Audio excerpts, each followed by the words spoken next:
나눴다라고 했죠, 그죠? 그렇습니다. 그때 그 사령관이 민주당 프레임에 쓰여 계신데 중립적 입장을 좀 해줬으면 좋겠다라는 요구를 했다라고 했잖아요. 개인 의견을 들었습니다. 그렇죠. 그런데 그렇게 느끼게 된 뭐 배경이 좀 있나요? 배경 한 가지입니다. 12월 6일 날 김병주 의원 유튜브에 참석하셨기 때문에 여론이 그렇게 흘러가고 있었고 그 부분에 대해서 제가 강조를 드렸습니다. 예. 그 다음에 12월 10일 점심을 먹고 나서 그 휴식 시간 중에 그 이제 의원도 들어오고 전문위원도 들어와서 쭉 이야기를 아까 하셨는데 그 내용 중에 이제 모 회사의 변호사를 지원해 주겠다라고 이야기를 했다 그랬잖아요. 그 누가 한 이야기죠? 제 기억에는 부승찬 의원께서 말씀하셨습니다. 그게 그 약속대로 지원이 됐나요? 당시 기억나는 것은 외국에서 들어오고 있고 그리고 부회장 전문이면서 민주당에서 이제 믿는 잘하는 변호사다. 그래서 이제 붙여주겠다고 했는데 이후에 안 붙여진 걸로 알고 있습니다. 예.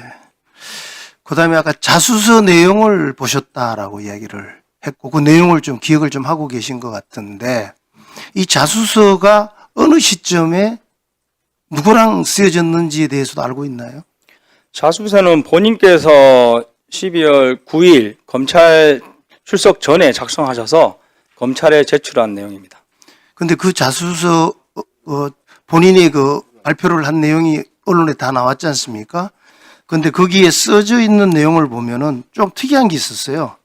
우리 그 김현태 단장이 주장하는 내용과 좀 다른 부분과 이야기를 쭉 하면서 저희 자수서 내용 시점과 내용에 대해서 김현태 단장이 잘 모르기 때문에 그럴 것이다. 이렇게 이야기를 하고 있어요. 그 문장 기억나죠? 예, 사실 그 12월 10일 방에 있을 때는 저는 자수서에 대해서는 몰랐습니다. 단 제가 이후에 확인한 자수서 내용과 10일 날 박범계 의원을 만나고 오후에 진술한 자수서 내용이 다르다는 말씀을 조금 전에 드린 겁니다. 그렇죠. 그 지금 여기에서 문장이 이상한 게 뭔가 하면은 그 내용을 보면은 저희 자수서 작성 시점과 내용을 이렇게 하거든요. 저희라는 소리는 혼자가 아니에요. 내가 한 자수서가 아니고 저희 자수서 내용과 시점에 대해서 이렇게 기술을 하고 있거든요.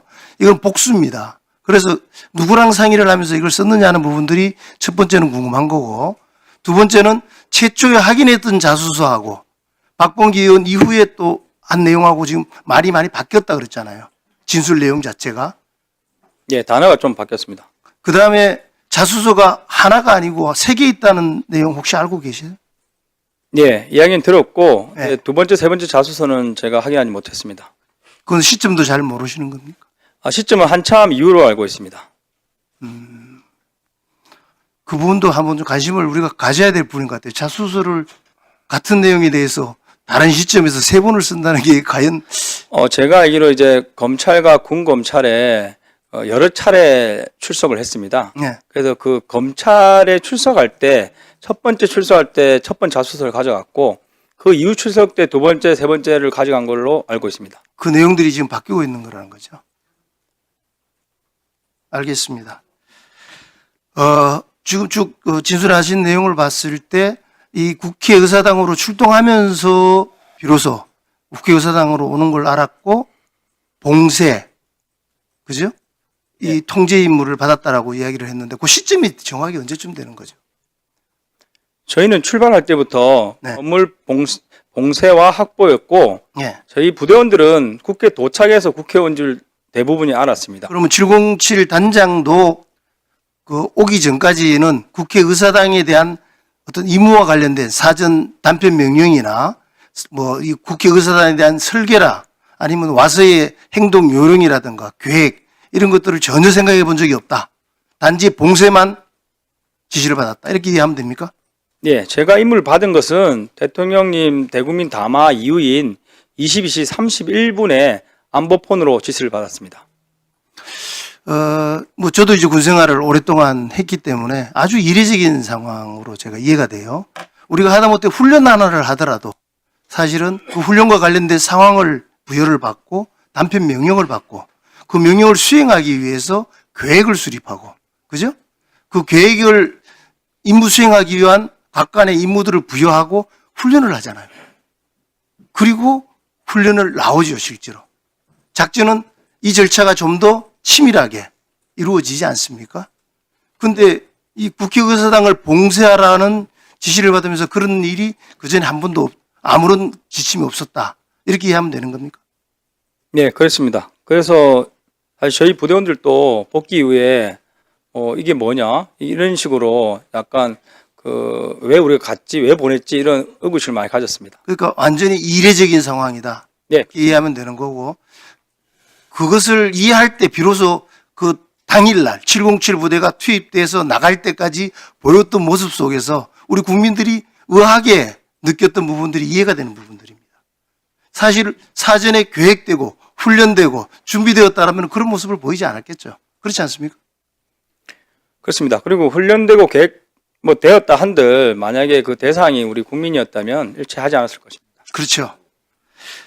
지금 계속 봉쇄 임무를 받았다. 그 다음에 또 확보하라고 지시를 받았다. 이렇게 하는데 이 봉쇄와 확보가 이 군대 용어예요. 그래서 네. 국민들이 봤을 때는 좀 이해하기가 쉽지 않은데 이 봉쇄의 임무를 어떻게 이해를 했습니까?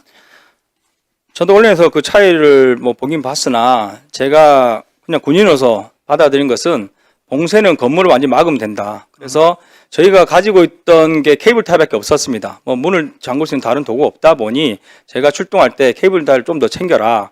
해서 외곽에서 문을 다 잠그려고 했고 확보는 이 봉쇄가 완료되면 사령관께 보고 드려서 이제 건물이 봉쇄됐습니다 하고 추가 지침을 받아서 필요한 사람은 들어오고 필요한 사람 못 나가도록 통제하는 것이 확보라고 이해를 했습니다. 그러면은 결과적으로 봤을 때 최초의 임무를 봉쇄로 받았는데 와서 보니까 민간인들도 많고 사람들이 미리 다 와 있고 이렇게 하다 보니까 그 자체를 막을 수 있는 상황은 아니었으니까 이걸 이제 방어한다는 의미로 이해를 좀 했다라고 이해를 할 수 있나요? 그러니까 필요한 사람들은 들어보내지만은 위해할 수 있는 리스트들이라든가 이런 것들은 또 못하게 하는 그런 임무 정도로 이해를 했다. 이렇게 봐야 되겠군요. 네, 군인으로서 그 부분은 당연히 포함되고 저희는 이제 봉쇄 임무를 마치기 전에 상황이 종료한 것으로 말씀드릴 수 그렇게 있습니다. 알겠습니다. 다시 또 질문하겠습니다. 네. 제가 좀 하나 여쭙겠습니다.